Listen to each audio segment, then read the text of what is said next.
Wall Street versus individual traders, a conspiracy nut in Congress, and executive actions galore. Hey girls and guys, I'm Brandy with an I, and this is Did You Hear the News?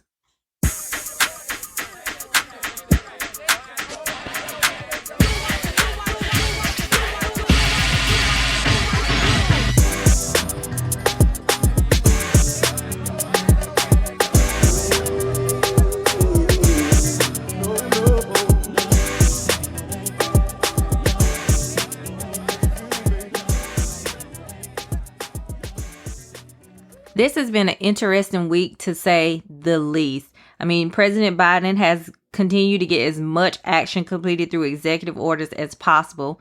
So far, his aims have continued to be related to equity and health, including the move to expand access to Medicaid and to open the Affordable Care Act exchange for those who lost their health benefits, something that the previous president was begged to do, especially once people were losing their jobs due to the pandemic, but he did not do because we all know that he has a grudge against the Affordable Care Act. So he also moved to push for the Justice Department to no longer renew contracts with private prisons, which is a huge deal because we all know that members of the Black and brown communities are in prison disproportionately, beginning as early as elementary school. I mean, the school to prison pipeline is real, people. Although there's clearly a lot more to do, this is a great start. However, not to be left out, the former First Lady has set up her office in Florida, and she expects to continue her Be Best initiative. Melania Boo, have you no shame? I honestly think I speak for most of us when I say it probably would be best if she left it alone. Anyways, President Biden has expressed that he understands the urgent need to get his $1.9 trillion relief bill passed, and although he wants to work with Republicans, he is prepared to move forward without them if necessary. But it has to pass. You know, to him, there's no other excuse. A direct quote from him was, "No ifs, ands, or buts about it." But my thing is this: what are you gonna do, Joe? Like, I love his optimism, but I don't understand how, after seeing what we've seen the past 4 years, like, where does he get this hope, this optimism that Republicans are going to work with him? I want you to think back with me to a time where Republicans ever made such a big deal about working together. They actually rammed through tax cuts for the rich in 2017 and a Supreme Court nominee in like a month, with no desire to work with Democrats to do so. So if you've been alive and slightly paying attention like me, you gotta wonder where his optimism comes from.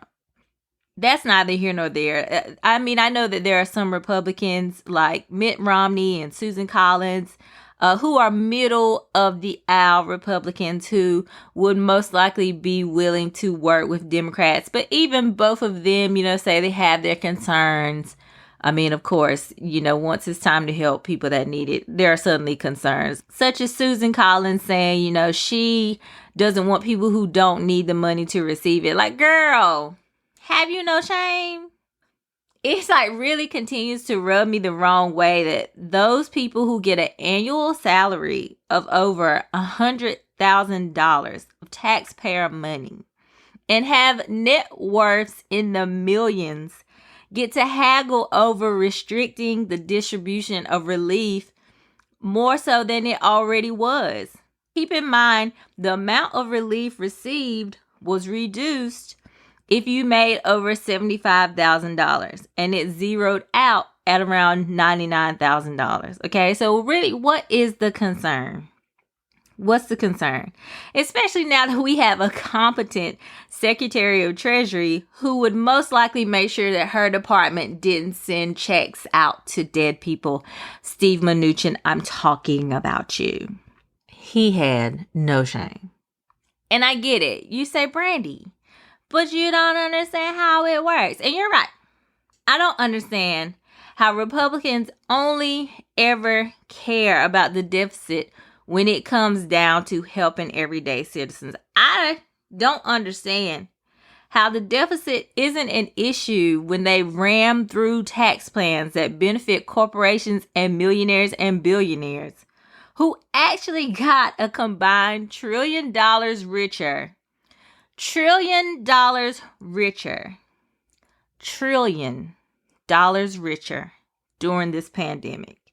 But somehow they can't wrap their minds around giving $2,000 in relief to American citizens who are in desperate need for this money, because before that $600 check, the last check that went out was almost a year ago. So the American people have been working with, if you made less than that $75,000, have been working off of $1,800 for almost a year. What a shame. I just don't get it. And maybe someone can explain it to me in a way that doesn't give me... I'm more concerned with defending billionaires because I believe that I'm the one in almost 580,000 that will actually become one someday. That's what I need, because I just don't understand it. But all jokes aside, I do understand that the higher the stimulus, the more people will be qualified to get some of the money, even if it's like $5. And I get that. But we just survived 4 years under a cult leader and are trying to make it through a panoramic. The government could put a little something on these therapy funds, okay? Either way, the timeline for the return of the bill to be passed is unclear. Bernie is optimistic. He's now going to be like over the budget chair or something like that. So he's kind of optimistic that it could go to a vote this coming week. Well, today, which will be Monday when this drops. So he believes that it can come to a vote this week.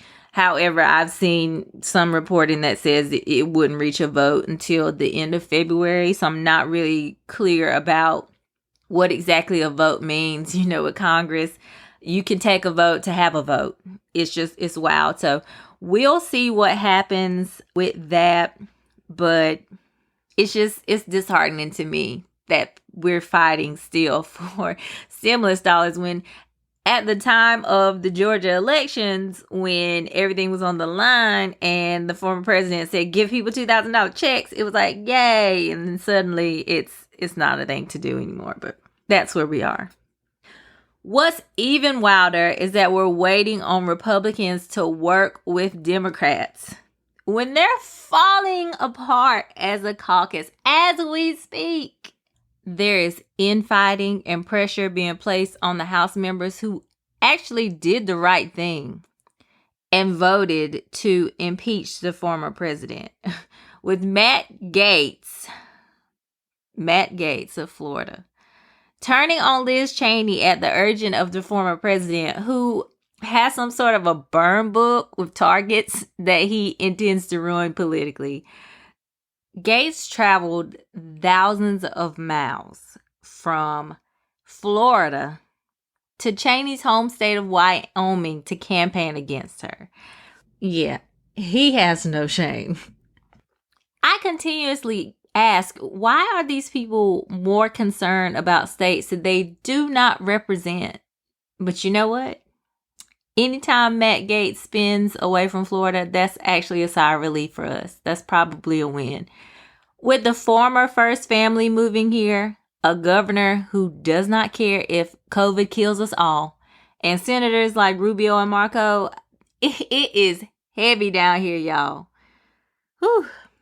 Meanwhile, as Liz Cheney is being cast as the enemy of the party, and the minority leader, Kevin McCarthy, is in Florida begging for the former president's favor. You don't recall, he said that the president needed to take responsibility for what happened at the Capitol, and then he had to walk that back after he got all the flack from that. So he's in Florida trying to get back in the former president's good graces. Meanwhile, Marjorie Taylor Greene has become the terror that many of us knew she would be. This woman is cray-cray, okay? Greene is a QAnon conspiracy believer. And she's also pushed crazy beliefs such as the California wildfires were started by space lasers. 9/11 was an inside job, which, to be fair, we've heard that before. President Obama is a Muslim, which we've also heard before, and just many other crazy, ridiculous, wild things. This week, a CNN K-File report found that she had supported or made herself ridiculous comments about things such as assassinating President Obama and Hillary Clinton. Something about a noose or something really wild. Like, it's just ridiculous for someone who's in Congress. They also found out she had liked a comment that says something to the effect of a bullet in the head is the fastest way to get rid of Nancy Pelosi, the Speaker of the House.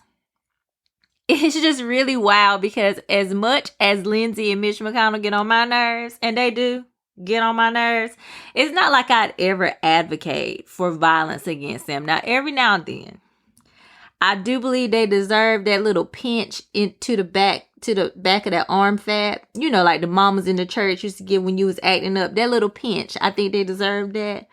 But never would I advocate for mortal danger. No. You know what? I take that back. Don't pinch Mitch. His flesh is weak. Literally. So I wouldn't pinch him. But he would deserve it. Anyways, back to Marjorie. The comments aren't really that surprising because it wasn't too long ago that she had previously posted a picture of herself holding a gun beside images of the squad. You know, AOC, Ilhan Omar, Rashida Tlaib, Ayanna Pressley. Like, how disgusting is that, right? As if that was not enough, it's even more upsetting to me that she also mocked Sandy Hook and Parkland shootings. These are school shootings. Sandy Hook, I think, was like the first elementary school shooting where young children died. Parkland, where young teenage high school students were killed. And very recently, a video came out of her harassing David Hogg, who's a Parkland survivor. And it was just really disgusting to me. It was so bold because she walked behind him. She harassed him, accusing him of being paid by George Soros. You know, that's what they default to all the time. George Soros. I know he's so tired of hearing his name. His hand's probably itching all the time. He's always the scapegoat. So she attempted him on getting money from George Soros in an attempt to take away the guns. You know, it's always about the guns. But what makes it even worse is that she made sure to let this child know that she too currently had a gun on her person. The unmitigated gall of this woman to not only harass a child who has suffered through an unimaginable tragedy at that age, but to also contribute to his trauma by confirming that she's armed. It was disgusting. She ended her video by calling him a coward for ignoring her ignorant, crazy antics. And then complained that it wasn't fair that he was able to go in front of Congress and get their attention and talk to them, and that he had everything and she had nothing. A grown woman who grew up wealthy and owned a construction company worth millions of dollars, jealous of a child who suffered through a school shooting. Insanity at its finest. I'd ask if she knew shame, but she's already confirmed that she does not, and she stands by the things that she said, even while scrubbing some of them from her social media. It would honestly be comical if it wasn't so sad, okay?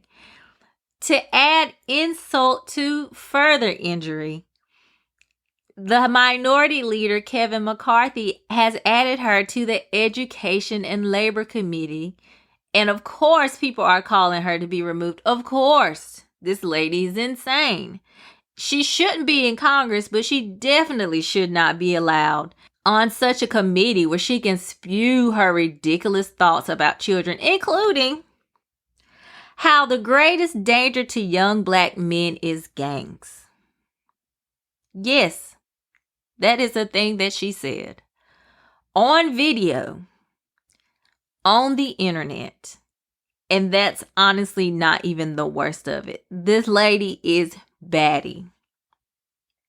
So much so that very recently, Rep. Cori Bush had to request that her office be moved from Greene's due to a confrontation where Rep. Bush yelled at her to put on a mask because she's walking through the tunnels with the mask is half on. It's like not covering her nose. She's making a crazy video about something ridiculous as usual. And from across the way, Cori Bush asked her to put a mask on. Apparently that led to a confrontation where she began berating Bush without her mask on, which is dangerous. I mean, she's also in that video of reps who were in the Capitol on the day of the insurrection who refused to put a mask on. So she also told Cori Bush, when Cori asked her to put a mask on, she told her that she should stop inciting violence in the name of Black Lives Matter. Imagine that, a conspiracy theorist continuing to spread the big lie of election fraud, even speaking out, even fixing her lips to speak on Black Lives Matter. It's the boldness for me. She gotta go. Get her out. All means necessary. I've signed all the petitions. You should too. She needs to be out of there. Her and crazy Lauren Boebert. But we won't even get started on her shenanigans. Just, it'll probably never happen though. Because the GOP can't even agree that the former president deserves to be impeached. Even after he sent rioters to kill them at the Capitol. Which is one of the wildest things that I still can't believe I have to say. But 2021 has proven to just be 2020's younger, even kookier little sibling. So I guess I just need to get used to it because I feel like we're in for a wild year.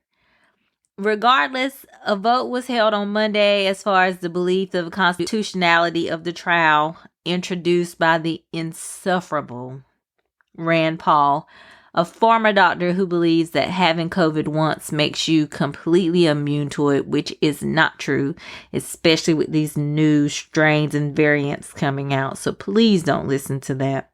Only 5 Republican senators actually voted with the Democrats that the impeachment trial is constitutional, to which Rand celebrated, saying that the trial is dead on arrival.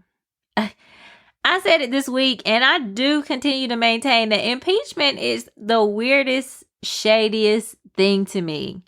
Senators act as the lawyers, the jury, and in this case, the judge, since the former president's no longer in office. Normally, it would be the Chief Justice of the Supreme Court, but he decided he'll just stay out of this one.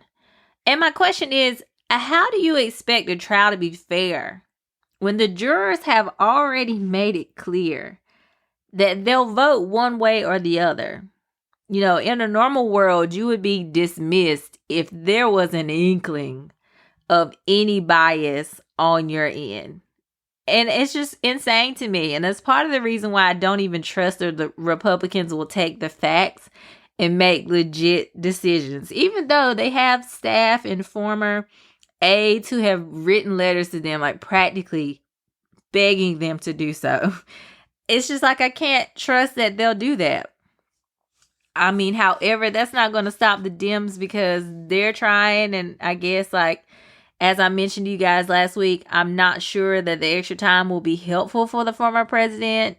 Now, his buddy, Lindsey Graham, also a juror who knows no shame, had recently linked him up with 2 South Carolina lawyers who kind of built him up a team of 5 lawyers. But recently, they all quit because the former president, rather than focus on the constitutionality of the trial itself, wanted to focus on election fraud.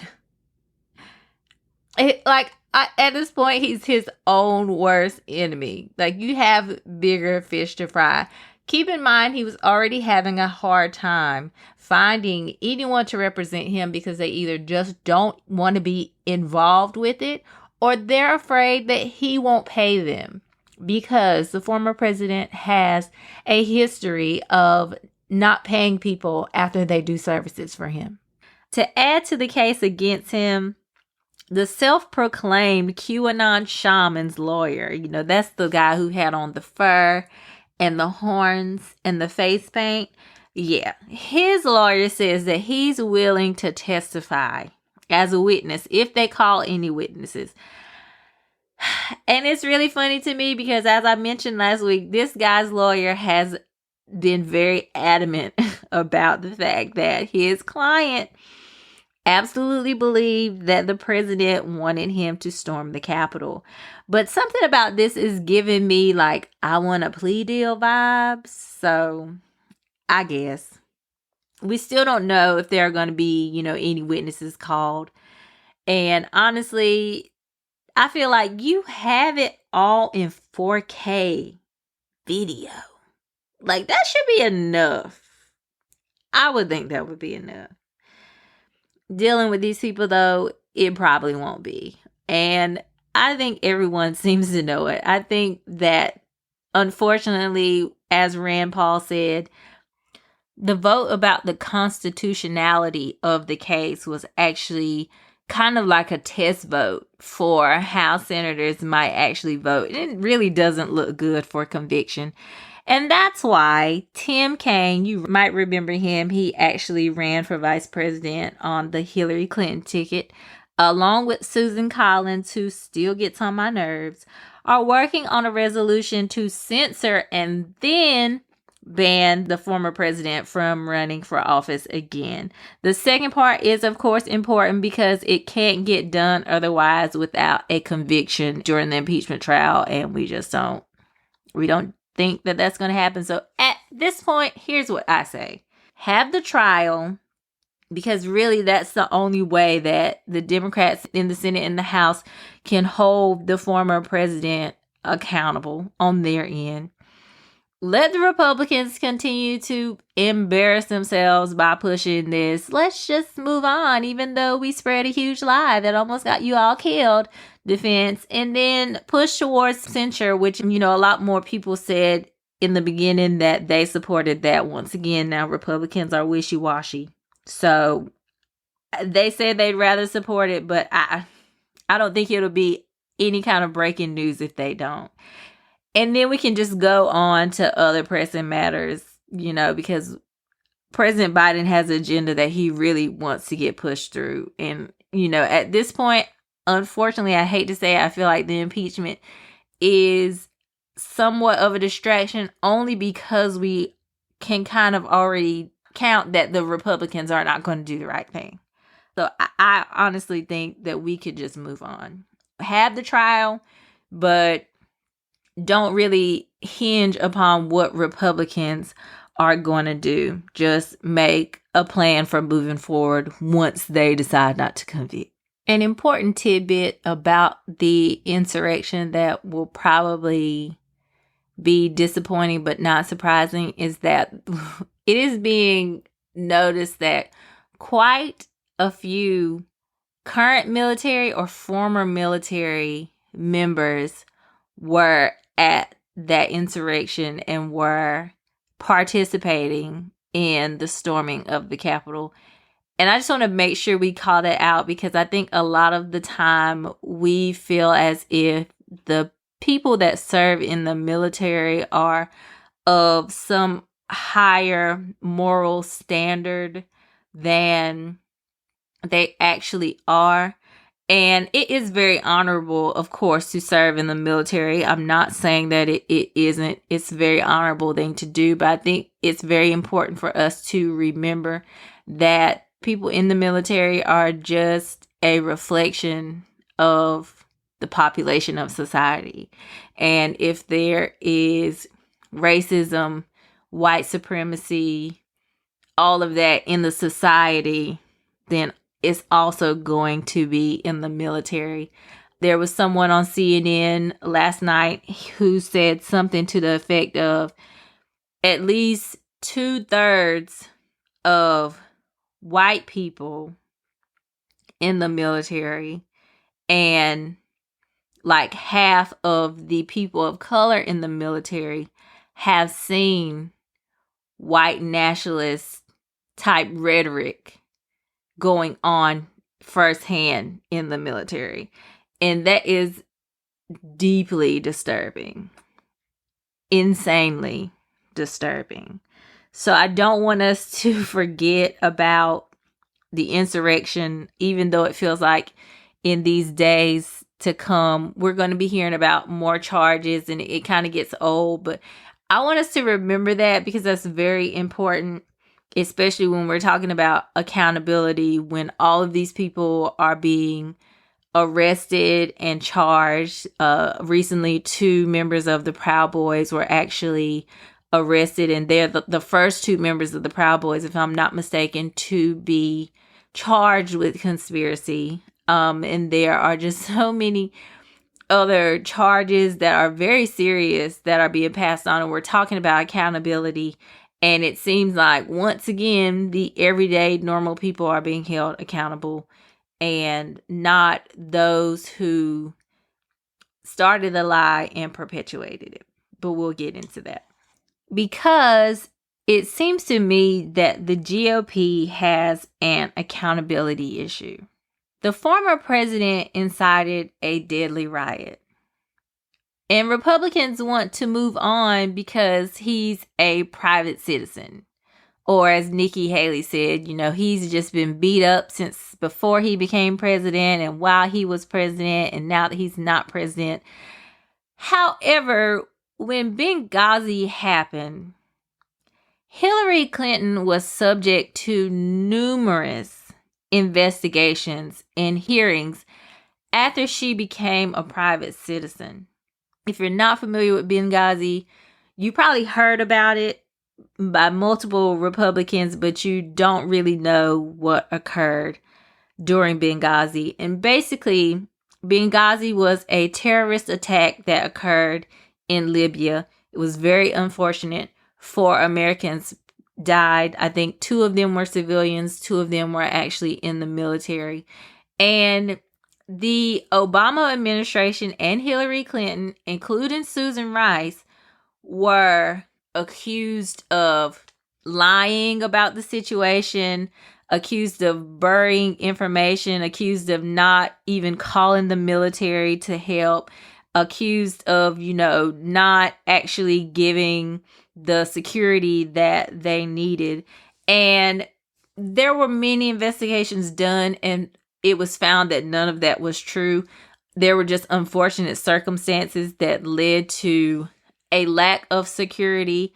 They, of course, did try to get, military help as soon as they found out about the attack. And they weren't being untruthful. They unfortunately were relying on CIA intelligence that was wrong. And so when they initially came out and gave information and briefings and press conferences about the attack, the information they had was incorrect. And that led people to say that they were trying to cover up what happened, and that's just not the case. And that was found out to not be the case through these investigations. There were 10 investigations, 6 of them Republican-led, over almost 2.5 years. Benghazi was investigated more than 9/11, Pearl Harbor, JFK's assassination, and Watergate. After it was done, Hillary was cleared of all wrongdoing. However, Kevin McCarthy found himself in hot water when he actually mentioned on television that the Benghazi special committee that was put together around the time that Hillary was running for president had actually caused her poll numbers to go down. Whoopsie daisy, Kevin, saying that silent part out loud. After that, Democrats went crazy because they were like, this is what we've been saying all along, that this was a literal, actual witch hunt by Republicans to come for Hillary Clinton and Barack Obama's administration. And Kevin McCarthy at that time was actually running for a House leader, and he had to basically drop out of that race because of the fact that he said the quiet part out loud.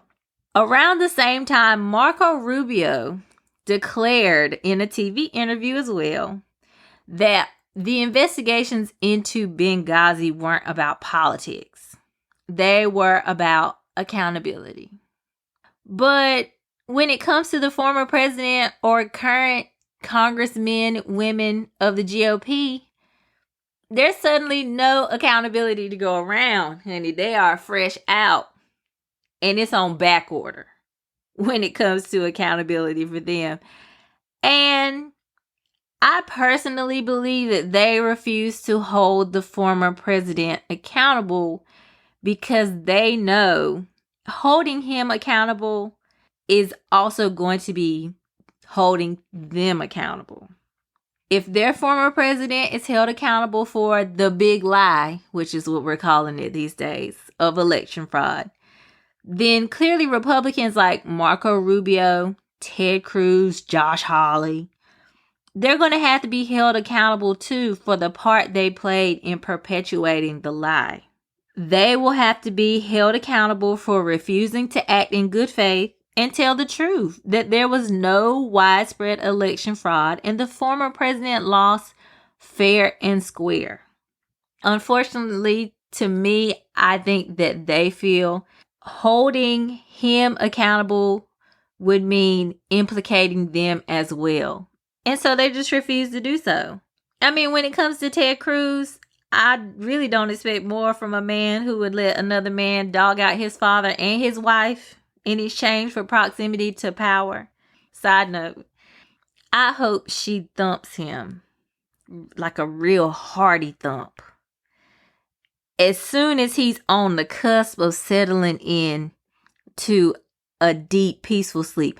If he were my husband, he would know no peace in my household for how he let the former president talk about her and he didn't defend her at all. But anyways, the hypocrisy is real. We had a literal cult leader as a president, and now we have cult followers in Congress, with some Congress members fearing for their lives. Fearing for their lives, and rightfully so, when you have a congressman literally trying to sneak a gun onto the House floor. Like, what do you need that for? On the House floor. And the bottom line is the Republicans have failed to actually lead their party and their constituents, and we are all paying for it. We're all paying for it. Nancy Pelosi got up and she had a press conference and they asked her about, security at the Capitol. And she said, unfortunately for us, when we talk about security, the enemy or the risk is within the House. They can't even trust their coworkers. You have a Congresswoman who claims she's 5'2" and she's going to carry her gun at the Capitol if she wants.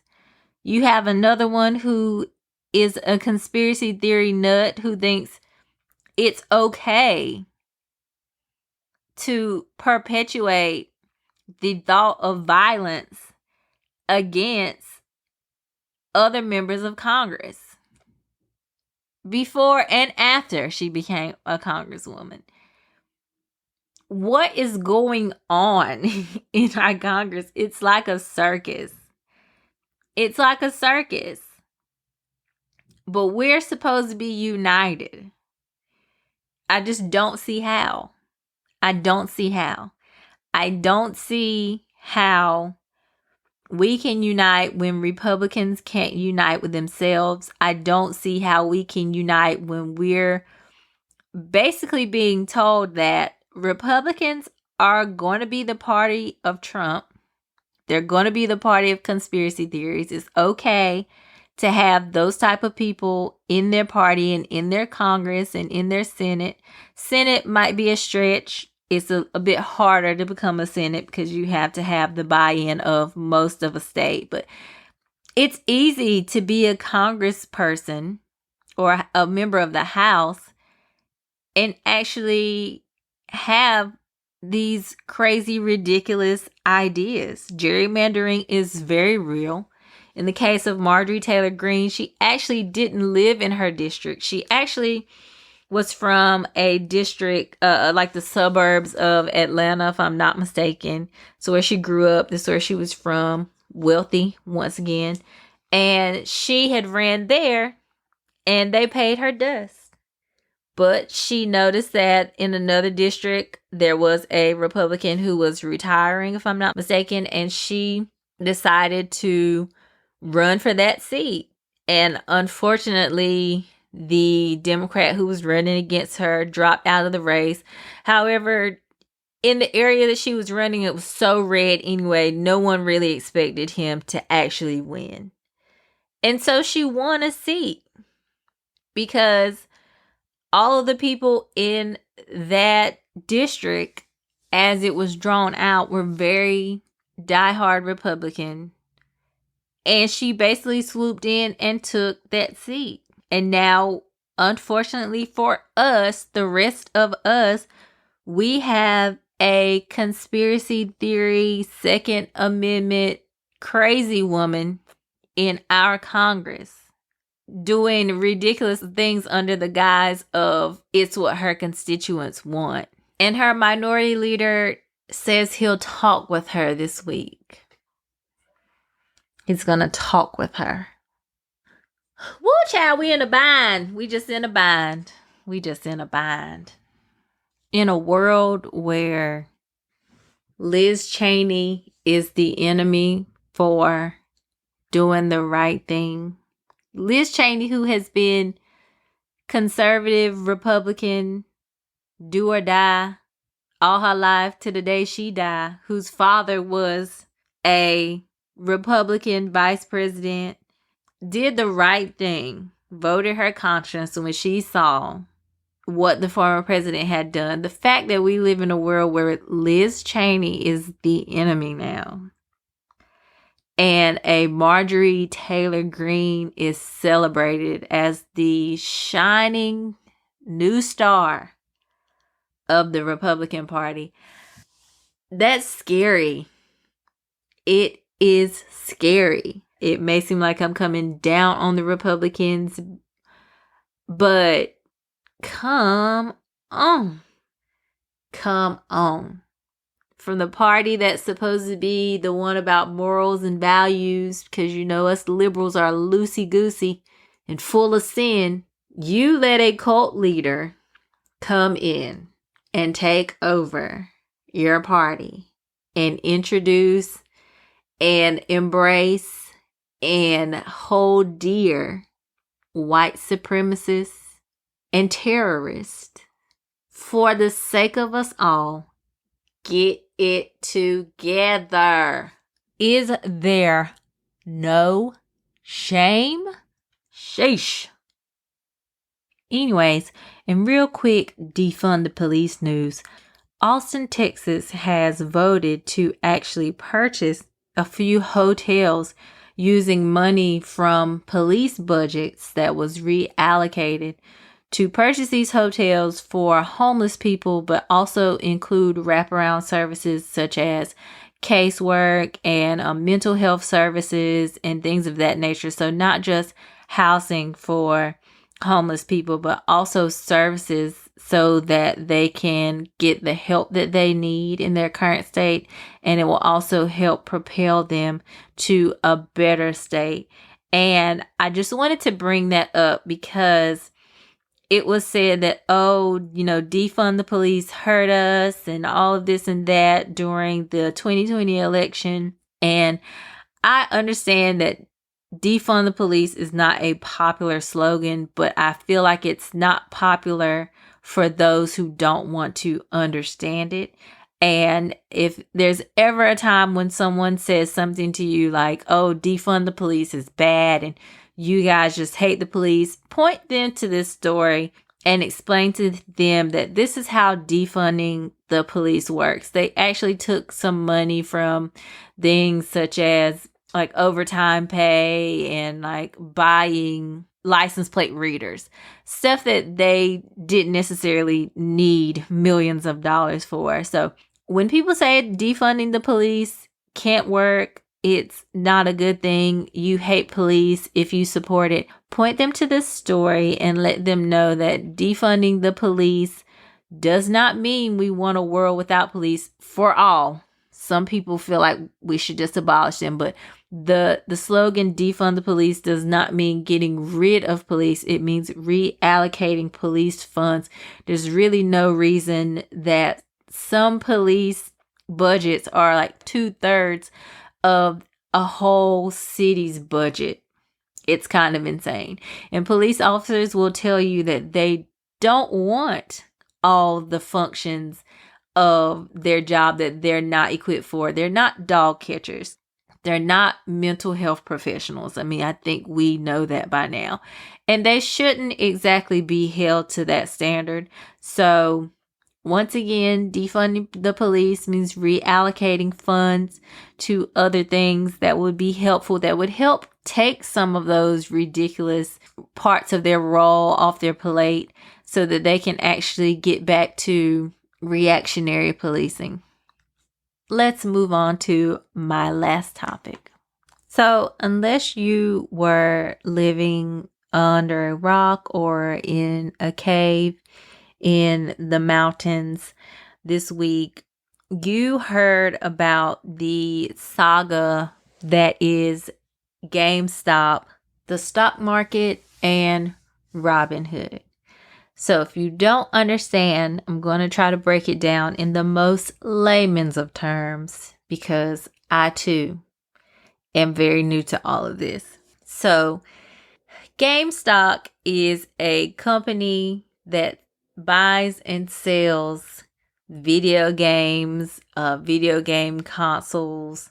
Back in the day, there was a movie stop where they also sold like DVDs and CDs. Basically, it's one of those buyback type companies where you may have video games that probably cost you hundreds of dollars and then you would take it to GameStop and they'd only give you about 15. That's neither here nor there. So a bunch of hedge funds shorted GameStop. That means that they basically bet against GameStop to fall in a value within the stock market. And apparently when you do that, that can actually be very damaging to a company. So some Redditors were in a Reddit sub and they noticed that GameStop had been shorted by these hedge fund billionaires, and they decided to, quote unquote, because it's all alleged, they decided to work together to pile onto the stock and buy it so that they would therefore raise the price of the stock for GameStop. And then that in turn would cause the hedge funds to lose money while they would make money. So how does this work? I'm glad you asked. I'm still learning.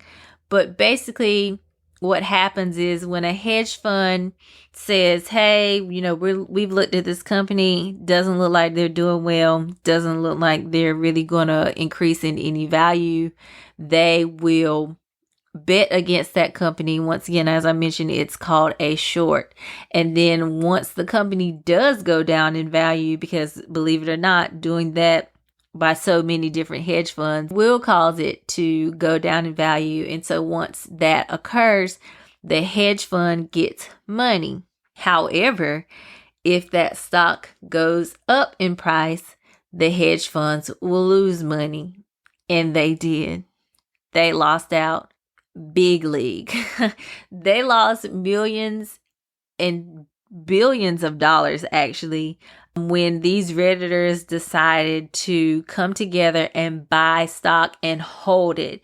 So when they decided to buy the stock, that sent the price of the stock up, and the fact that they weren't selling their shares really quickly forced the stock to continue to go up. So if you are on Twitter or Facebook or anywhere else where you see these people saying, hold the line, don't sell, that's basically what they're doing. They're still trying to drive these prices up, and at the same time, that causes those hedge fund elites to continue to lose money.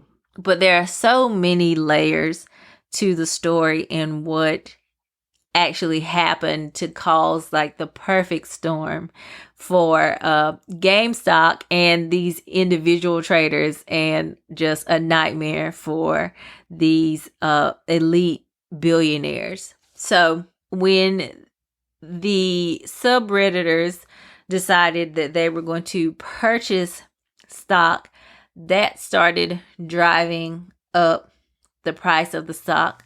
But then you also had other people looking at that stock go up and decide to purchase options. Options can work one or two ways. You can either buy a call where you assume that a stock will go up, or a put where you assume that a stock will go down. So all these people are looking at GameStop going up, knowing what's going on, so they all bought calls for these stocks. And what that means is they basically buy a contract, which is 100 shares of the stock, and they don't have the obligation to buy the stock, but when they purchase the call, they can choose to buy the stock at a cheaper price later on. So while that stock continues to go up, you can make a profit. So say, for instance, I noticed that GameStop is going up in price. I purchased a contract for 100 shares. If GameStop was at $4, I can basically purchase 100 shares at the current price of $4, and then I can choose the option to pay for those shares at a cheaper price at a later date.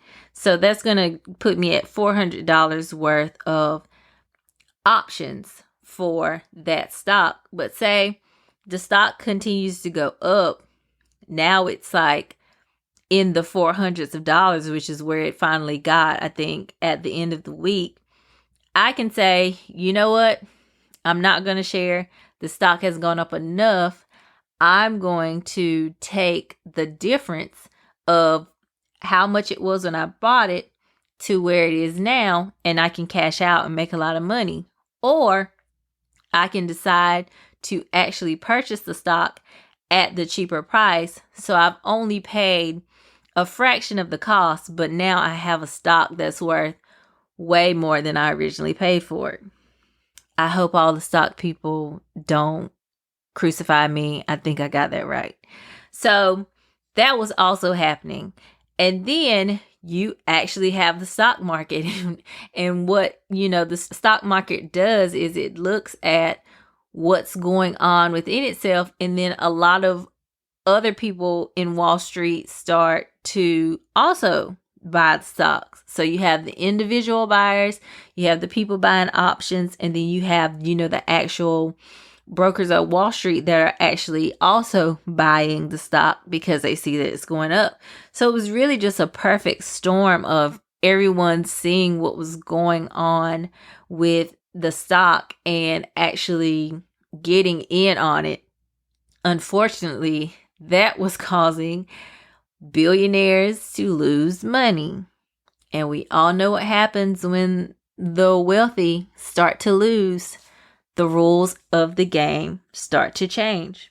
So I think it was about Thursday of last week when we saw that brokers like Robinhood, Webull, TD Ameritrade had started restricting buying the stock, or, Robinhood actually just paused all buying of the stock altogether, which caused a huge uproar because, of course, to the little guys, those individual buyers, it looks like Robinhood is actually trying to work against them in the interest of the people with the money. Now, the CEO of Robinhood went on a few different news outlets, CNBC, CNN with Chris Cuomo, and he said that that was not the case. It wasn't a liquidity issue. Like he wasn't having issues with the money, but then he kind of backtracked it and said, well, we had to make sure that we had our customers' best interests at heart, because we started Robinhood so that the normal individual could get into purchasing stocks and this, that, and the other whoop-de-whoop-de-doo. But watching him, even though I didn't 100% understand how it works, I still felt like there was some janky stuff going on. So there have been lawsuits, of course, brought against Robinhood because of what occurred on Thursday, because of those individual traders who felt like the market was no longer free and fair for them. You also saw members of Congress like AOC, Elizabeth Warren, even Ted Cruz, Don Jr. agreeing that what was going on was actually super wrong and, that it needs to be looked into. So there's a class action suit. There's also, I think, a New York State Attorney General is actually actively reviewing what occurred on Robinhood. So it got a lot of eyes. It was a huge news story on Thursday. Keep in mind that this had been going on already for days, but once the brokers started kind of pulling the plug on it, that's when people started calling foul and saying, hey, like something is really amiss here. And I think it's rather interesting because if you're not familiar with Robinhood, as I said, their claim to fame is that individuals who don't have a lot of experience in trading stocks can actually get in and use a user-friendly interface and trade with what little money they might have. They don't have to have millions of dollars to actually get in and play the game. And they also advertise $0 trade. For instance, if you have a TD Ameritrade or like a Charles Schwab and you're investing with them or, you're buying stocks with them, to actually sell that stock after you buy it, you would be charged a fee, like a trade fee. A lot of different brokers, different prices. I think for a TD Ameritrade, it's like $34 to $39 to sell off your stock. With Robinhood, the claim to fame is there's no money to trade. You can make all the trades you want. You don't have to pay for it. So the interesting part is this. The company that Robinhood uses to actually make those trades is called Citadel Securities. Now, Citadel Securities is owned by a millionaire who I've heard has some interestingly shady dealings going on in his personal life anyway, but he also owns another company very similarly named called Citadel. And so it's two companies, two different things, if I understand correctly. So you have Citadel Securities, which actually makes and pays for the trades on Robinhood, and you have Citadel, which is owned by the same person. So one of the hedge funds that actually went bankrupt after all of this occurred was purchased by Citadel, not Citadel Securities. Now, I know to you say, Brandy, what's the difference? And I don't really know. But I know there's enough of a difference for the CEO to say, well, it's not the same company. They're two different companies. That's why there's no conflict of interest. Hmm. Sounds fishy to me. Sounds fishy to you, I'm sure. So, as I mentioned, Citadel handles the trades for Robinhood, and they use an algorithm. So apparently what happens is once you see a trade or a price that you want to buy the stock at, Citadel is supposed to work. Citadel Securities, the way their algorithm works is that they're supposed to work immediately to get you that price so that you're getting the best price. But it turns out that they may not have done that. Around 2018, they actually, I think there was a case brought against them where it found that they had actually kind of cheated investors out of like millions of dollars by not getting them like the best price at the time. Now, here's the kicker. When you sign on to Robinhood, you basically accept terms that say you can't necessarily take them to court if you're cheated. It's basically like arbitration terms. So if you feel like you were wronged in some way, it would go to arbitration. Like you couldn't sue them. So knowing all this information, of course, the people never saw their money after it was determined that Citadel Securities might have been cheating them out of the best deal when buying stocks. It's also come to my attention that when the algorithm is making those trades, it's also going a few seconds faster and buying similar stocks because, once again, as I said, Wall Street watches Wall Street. Wall Street is in competition with Wall Street. Everybody wants to know what everyone else is doing, but they don't want anyone else to know what they're doing. So when Citadel Securities algorithm sees a lot of buying of a stock, it sends out an algorithm seconds before and also buys that stock. Tricky, right? It all, I think, goes hand in hand. And I think most of it is why everyone's kind of starting to side-eye Robinhood, like, you had a good idea, but it seems like something's amiss. So I think that this is going to be a very interesting story to watch just because it has kind of showed us in very absolute terms how we're told as normal individuals, oh, invest your money. When you get your stimulus check, invest it. Or, if you don't have the money, you should save and do this, that, and the third. But when normal people start playing the game with the millionaires and the billionaires and they start winning over the millionaires and the billionaires, then suddenly all the terms change. All the rules are different. So I think it's going to be very interesting to just keep an eye on this and how it's going. As I said, the CEO of Robinhood did not give a very convincing argument about why he took the actions that he took. Like I said, he said it wasn't because of liquidity issues, but then he got on, another night news show and said that he was just trying to make sure that he had the best interests at heart of his customers or his traders.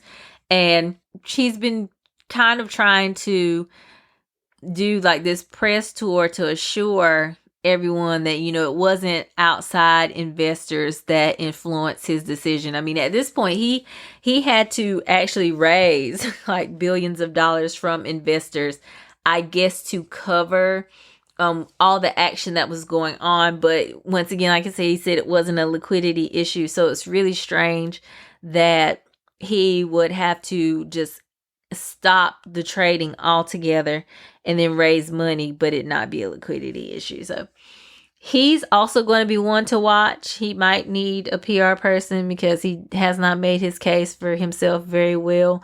Also watch Citadel Securities and Citadel as a company. I think there's going to be some interesting stuff going on around that as well. As I mentioned, they purchased one of the hedge funds that actually kind of went bankrupt. So they stand to make money off of GameStop if it does fail. Like if and when the stock ever goes down, because a lot of people who really understand this stuff say it's really only a matter of time. The stock is really going to stay as high as it is as long as people hold out. But they say it's a bubble and at some point it's going to pop. So it's kind of fishy that not only does Citadel Securities have something to do with Robinhood, they also have something to do with, that hedge fund that lost money, because at any time when GameStop starts to go down in value, they will make the gains from that. So keep an eye on that. Keep letting them know that we see them. I think they think we don't see them. We do, though. So let them know that we see them. We see how it goes. We see how they do. And it's not fair. There seems to be enough of a uproar about it that it appears that, a lot of, like I said, Congress members and people in politics are actually looking at it. So let them know that we care. Like, we see it and we care. And it's concerning to us because, once again, it's just a further perpetuation of the rich continuing to get rich and the poor staying poor. Like, to see how quickly those companies started restricting the buying of those stocks once, normal individual people started actually winning and causing a problem for the billionaires. It just happens so fast. And you can't continue to just say that, like, there aren't special interests for the elite, the money-making elite in capitalism in the United States. So that has been my What to Watch segment of the podcast.